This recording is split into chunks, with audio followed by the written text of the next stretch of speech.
They found David 3 days later in his locked bedroom. He had taken an entire bottle of sleeping pills. His brother, Chidi, had come to check on him after he hadn't answered his phone for 72 hours. He broke down the door and rushed David to the hospital just in time. At the hospital, as they pumped his stomach, David kept mumbling, "None of them. Not one. 11 years. 11 years of lies." A psychiatrist was called. David was put on suicide watch. Kayamaka came to the hospital, but David refused to see her. He refused to see anyone except his brother Chidi. "What am I going to do?" David whispered to his brother. "How do I recover from this? 11 years of my life, 4 children I loved more than my own life, none of them are mine." "Brother, you'll get through this," Chidi said, though even he sounded uncertain. "You're strong. You'll survive this." "I don't want to survive this. I want to die." "Don't say that. Your life isn't over. You're only 38. You can start again. Find a faithful woman. Have your own children. Real children." David laughed bitterly. "A faithful woman? They don't exist, Chidi. They don't exist." After 2 weeks in the hospital, followed by a month of intense therapy, David made his decision. He filed for divorce. Kayamaka fought it. Not because she didn't want the divorce, she was as destroyed as David, but because she kept insisting on her innocence. "David, I am telling you the truth. I don't know how this is possible, but I have never been with another man. Never. You have to believe me." But David couldn't hear her anymore. The DNA tests were louder than any protestations of innocence. The divorce proceedings were ugly. Both families tried to intervene, but David was immovable. "I don't care if she admits it or not," he told the family mediators. "The DNA is proof enough. I'm not raising another man's children." "They are your children in every way that matters," Kayamika's father pleaded. "You've raised them. They love you. Don't punish innocent children for their mother's sins." David finished coldly. "No. I can't look at them without seeing the lie. Every smile, every 'I love you, Daddy,' is a reminder that I'm not their daddy. I can't do it. I won't." The divorce was finalized 6 months later. Kayamika got the house, the children, and a substantial settlement. David took his savings and moved to Lagos, away from Abuja, away from the family that wasn't his family, away from the life that had been built on deception. He left without saying goodbye to the children. He couldn't. Looking at them hurt too much. David rebuilt his life slowly, painfully, like someone learning to walk again after a terrible accident. He threw himself into work, became one of the most sought-after structural engineers in Lagos, made more money than he knew what to do with. But money can't fill the void where family used to be. His therapist urged him to try dating again. "David, you're 44 now. You still have time to have a family. Your own biological family." "I can't trust women," David said. "How can I ever trust again? Not all women are unfaithful. That's what I thought about Kayamika. She was perfect. Perfect. And she destroyed me." But loneliness is a powerful motivator. 5 years after his divorce, at a colleague's wedding, David met Ngozi, not his daughter Ngozi, but a different Ngozi, a 32-year-old pharmacist who was beautiful, kind, and had a laugh that reminded him of better days. They talked all evening. She was funny, intelligent, and most importantly, she had no idea about his past. She didn't know about the DNA disaster, the divorce, the suicide attempt. To her, he was just David, a successful, handsome engineer who seemed a bit sad around the eyes. "Why do you look so sad?" she asked him directly. David was taken aback by her forthrightness. "I've been through some things. Haven't we all? Want to talk about it? And surprisingly, he did. Not everything, not yet, but enough to feel a connection. They dated for 6 months. David was cautious, guarded, constantly waiting for the other shoe to drop. But Ngozi was patient, understanding, and slowly, the walls around his heart began to crack. "I want to marry you," David said one day, surprising even himself. Ngozi's eyes filled with tears. "Are you sure?" "Because David, I love you, but I can sense you're carrying something heavy. Something you haven't told me. Can you tell me now?" And so David told her everything. The 4 children. The DNA test. The devastation. The divorce. He expected her to run. Instead, she held his hand and said, "That woman was foolish to cheat on you. I promise you, David, I will never betray you. Never." They married 6 months later in a small ceremony. David's brother Chidi was his best man, and for the first time in 6 years, David felt something like hope. Ngozi got pregnant within 3 months of their marriage. David was terrified and thrilled in equal measure. A child. His own biological child. The thing he had dreamed of for 6 years. He was overprotective of Ngozi throughout the pregnancy. Made her quit her job. Hired the best doctors. Did everything by the book. When his son, their son, was born, David wept.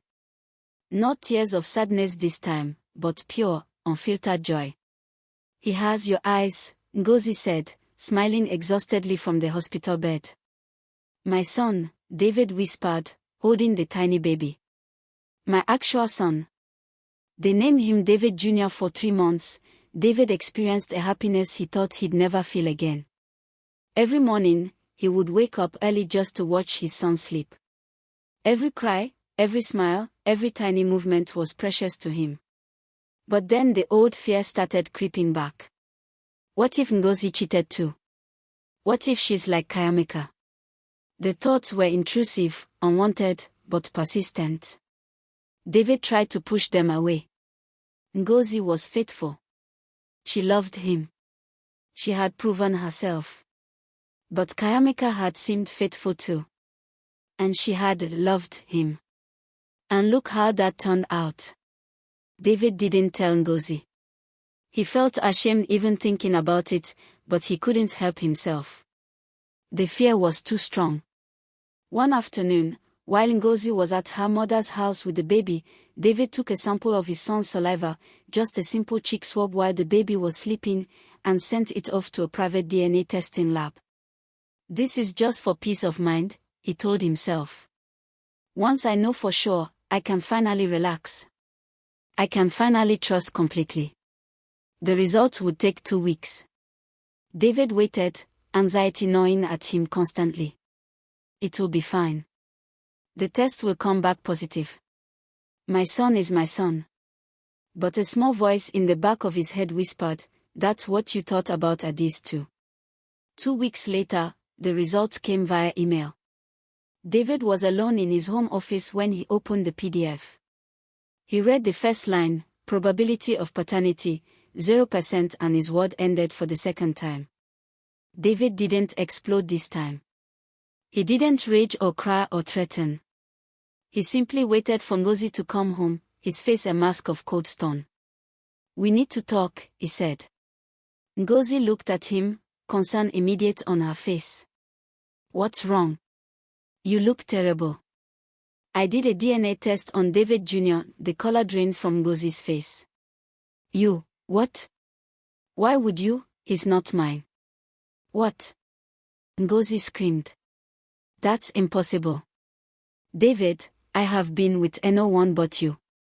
No one. You're losing your mind." That's what Kayamika said too. Word for word. "I've been with no one but you." And then DNA proved she was lying. "I'm not Kayamika." Ngozi was sobbing now. "I'm not her. I would never." "David, please, there has to be a mistake. Test him again." I don't need to test him again. Lightning struck twice. Both my wives cheated. All my children, 5 now, none of them are mine. I did not cheat. Ngozi screamed, and then grabbed her phone. I'm calling my pastor. I'm calling my parents. I'm calling the testing company. Something is wrong. The only thing wrong is that I apparently attract unfaithful women, David said, his voice dead. I want a divorce. No. David, please, I'm begging you, don't do this again. Don't destroy another family. Let's figure this out together. But David had already left the room. This time, however, things played out differently. Ngozi didn't just accept the accusation. She fought back. She called everyone, her pastor, David's brother Chidi, both their families, even David's therapist. She organized an intervention.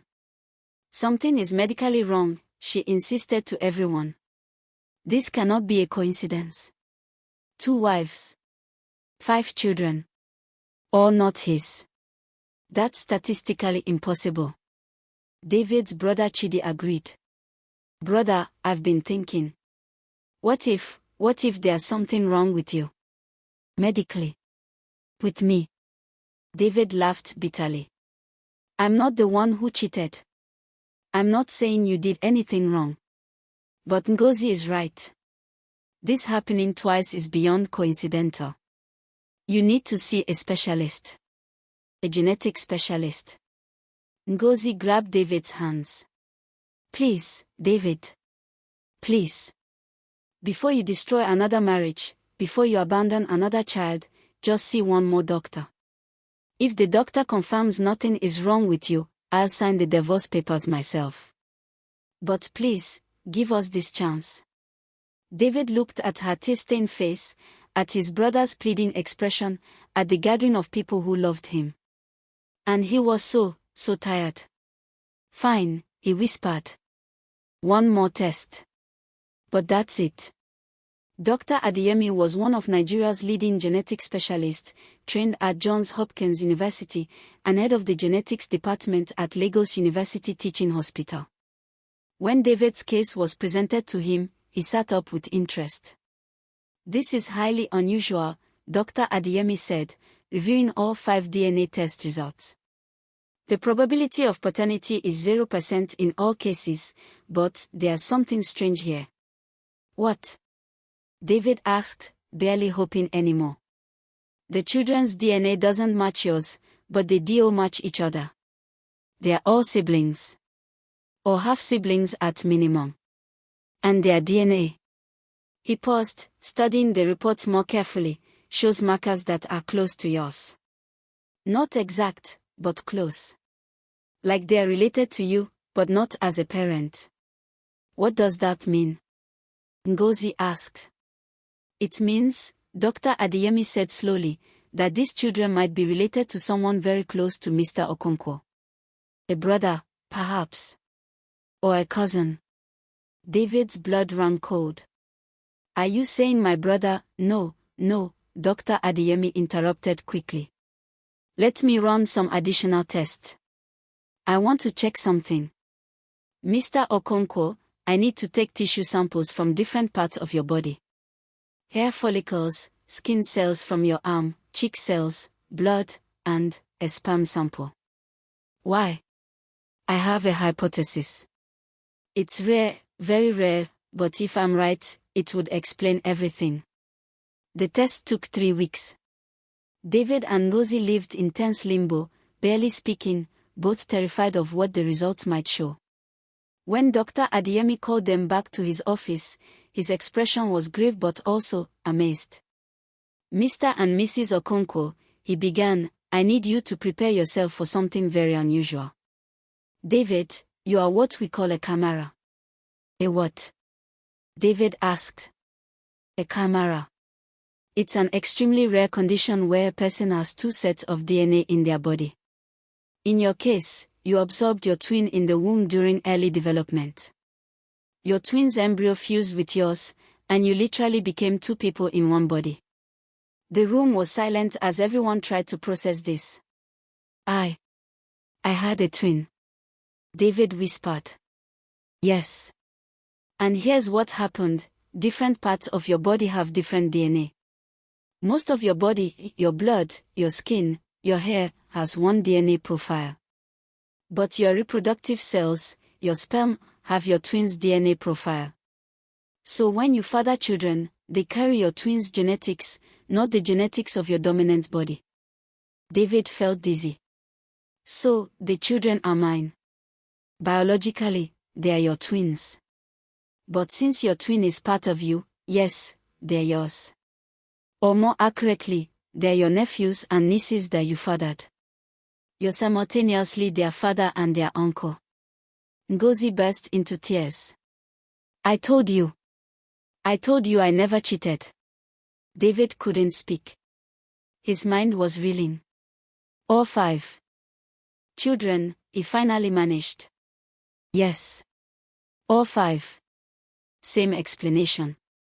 Your sperm carries your twin's DNA, so standard paternity tests that use your blood or cheek cells show no match. But they are genetically yours, just not from the DNA profile we normally test. Dr. Adeyemi pulled up genetic charts on his computer. Look here. When I tested your sperm against the children's DNA, the match was 99.9%. You are their father. But when I test your blood or cheek cells against them, there's no match because those tissues carry your primary DNA, not your twins. David sat in stunned silence for what felt like hours but was probably only minutes. So Kayamika, he whispered. Never cheated, Dr. Adeyemi confirmed. She was telling you the truth all along. David's face crumbled. Oh my God. Oh my God, what have I done? Ngozi held him as he broke down completely, sobbing not with relief but with the crushing weight of realization. He had destroyed an innocent woman. Abandoned for innocent children. All because of a genetic anomaly so rare that most doctors had never seen it. Kayameka, he sobbed. The children. What have I done? David now faced an impossible situation. He had divorced his first wife, abandoned his first 4 children, who were now 17, 16, 14, and 11, married another woman, and had a 5th child. He was legally married to Ngozi. But he had destroyed Kayameka and 4 innocent children based on a lie, not her lie, but biology's lie. What do I do? David asked Dr. Adeyemi, his therapist, his pastor, anyone who would listen. Everyone had different advice. His brother Chidi said, "You're married to Ngozi now. You can't undo that. But you need to reach out to Kayameka and the children. Apologize. Explain. Try to repair that relationship even if you can't restore the marriage." His therapist said, "This is one of the most complex situations I've encountered. There's no right answer here. You have to do what causes the least harm going forward." His pastor said, "God hates divorce, but you're already divorced. You made vows to Ngozi. But you also need to make amends to Kayameka and provide for your first children." Ngozi said, through tears, "I love you, David. And I understand you need to reconnect with your first family. But I'm your wife now. Our son needs his father. Please, don't leave us." David was being torn in two, ironically fitting for a man who was literally 2 people in one body. After 2 months of agonizing, David finally gathered the courage to call Kayameka. She answered on the 3rd ring. "Hello. Kayameka, it's David." Silence. "Then, what do you want?" "I need to see you. Please." "It's about the children. About the DNA test." "David, it's been 7 years. 7 years. My children, your children, grew up without a father because you couldn't believe me. Whatever you have to say, I don't want to hear it. Kayameka, please. I have proof. Medical proof. I was wrong. You were faithful. You were telling the truth. Please, just give me 1 hour. 1 hour to explain. Another long silence. 1 hour. Saturday. 2 p.m. At the coffee shop on Odeola Odiko. Come alone. When David arrived at the coffee shop, Kayameka was already there. She had aged, there were lines on her face that hadn't been there before, grey in her hair, a tiredness in her eyes. But she was still beautiful. Still the woman he had fallen in love with. You have 1 hour, she said without preamble. Start talking. David pulled out the medical reports and explained everything. The Camara twin. The 2 sets of DNA. The absorbed embryo. The genetic testing that proved the children were his, just not in the way standard DNA tests showed. Kayameka listened without interrupting, her face unreadable. When he finished, she was quiet for a long moment. Then she said, her voice cold, so I was right. I was faithful. I was telling you the truth. And you destroyed our family anyway. Kayameka, I'm so sorry, sorry. Her voice rose. Sorry. David, do you know what the last 7 years have been like? Do you know what you did to me? To our children?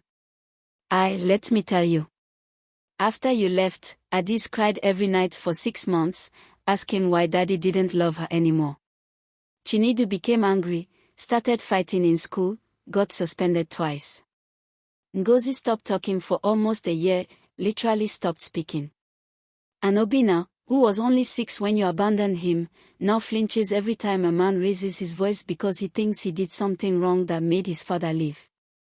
David felt like he was being stabbed with each word. The church whispered about me. People assumed I cheated. My family's reputation was destroyed.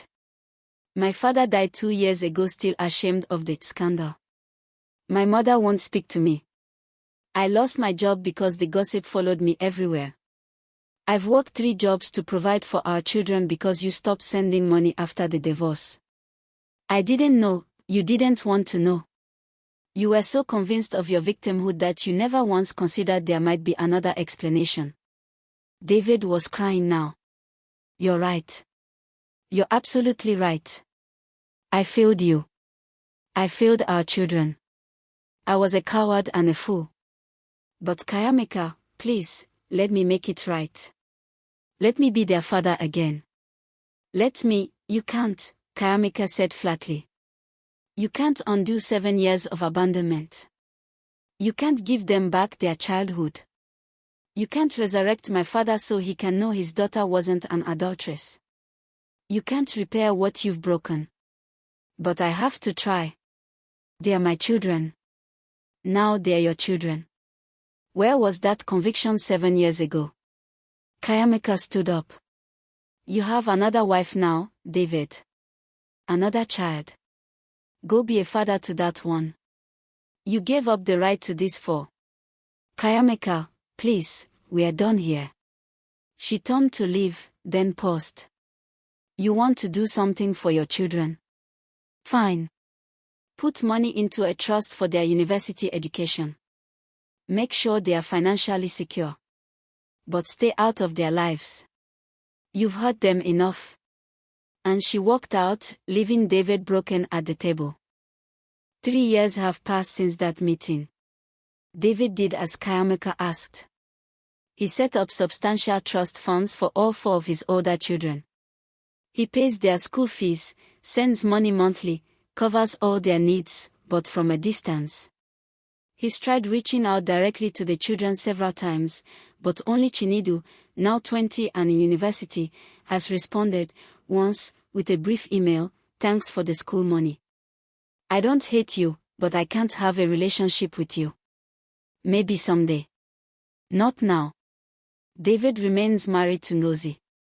Their son, David Jr., is now 3 years old and has no idea about the complexity of his father's past. But David lives with the guilt every day. His therapist says it's a form of PTSD, the trauma of having destroyed an innocent family based on faulty information. Kayameka has moved on. She is now remarried to a man who treats her well and loves her children. According to Chidi, who stayed in touch with her family, she's finally happy. The children are doing well academically but carry emotional scars. Therapy has helped. Time has helped. But the damage David did may never fully heal. Dr. Adeyemi has since written a paper on David's case. It's being used to train medical professionals about chimerism and the importance of comprehensive genetic testing before making life-altering decisions. Chimerism is rare, estimated to occur in only 1 in every 100,000 people, though many cases go undetected. It can affect men and women. The tragedy is that many cases only get discovered after families have already been destroyed. Dr. Adeyemi estimates that dozens, possibly hundreds, of families in Nigeria alone have been broken apart due to undiagnosed chimerism. Men who accused faithful wives of cheating. Women who couldn't understand why their DNA didn't match their children. Children who grew up without fathers because of a genetic anomaly no one understood. The solution is simple, Dr. Adeyemi says. Before anyone makes permanent life decisions based on a DNA test, they need comprehensive genetic testing. Test multiple tissue types. Check for chimerism. It takes longer and costs more, but it could save families. If you're watching this and you're facing a situation where DNA tests have thrown your life into chaos, please, before you destroy your family, get comprehensive testing. Ask about chimerism. Test. Thank you for watching. Did this story make you cry? Please like, share, comment your thoughts below, and subscribe for more powerful stories. And before you go, what's your advice for David? Please drop it in the comments. He will be in the comment section reading all the advice. Don't forget to subscribe to this channel if you don't want to miss interesting stories like this one.